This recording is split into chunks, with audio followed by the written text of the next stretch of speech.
what does being rich mean to you? Does it mean a nice car, a big house, taking 5 vacations a year, maybe seeing the globe? And those are all nice things, don't get me wrong. But wealth inherently is not wicked. You know, one of the most misquoted verses in the entire Bible is people say that money is the root of all evil. No, it's the love of money is the root of all evil. If your security comes from your wealth and your big paycheck, your competence and ability to provide, and you think that you're all secure because of what you can buy, you're one of the poorest people out there. One of my favorite verses in the entire Bible comes out of Proverbs 19 and verse 1. Better is the poor who walks in his integrity than one who is perverse in his lips and is a fool.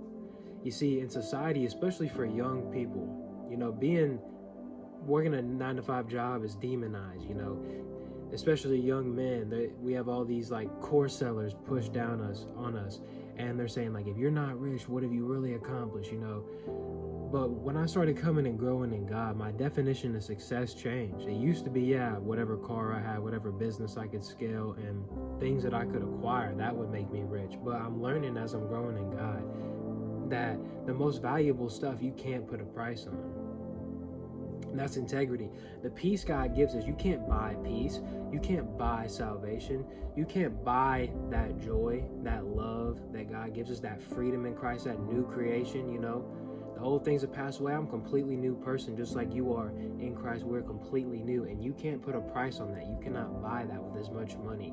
And so I think a lot of times in the way of life, we have bills that pile up, uncertainty in life, and maybe some monetary problems. But we forget how rich we are. We put our focus on those dollar signs and lose sight of how rich we really are in Christ, and how it's better to be that poor man with integrity.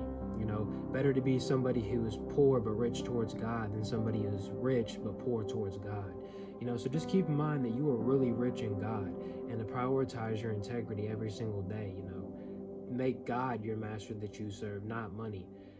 And you know, I heard a parable that really kind of strings along with this. You know, there's somebody out there with no legs that's crawling, that wishing they could walk. Somebody who's walking that wish they had a bike. Someone who had a bike that wishes they had a car. Someone in a car who wishes they had a nicer car. You know, we all have things that we take for granted every day, and I believe this is one of them. So to take a moment today, take inventory of your life, how much God has blessed you and how much He's moved through you, and understand how rich you truly are in God.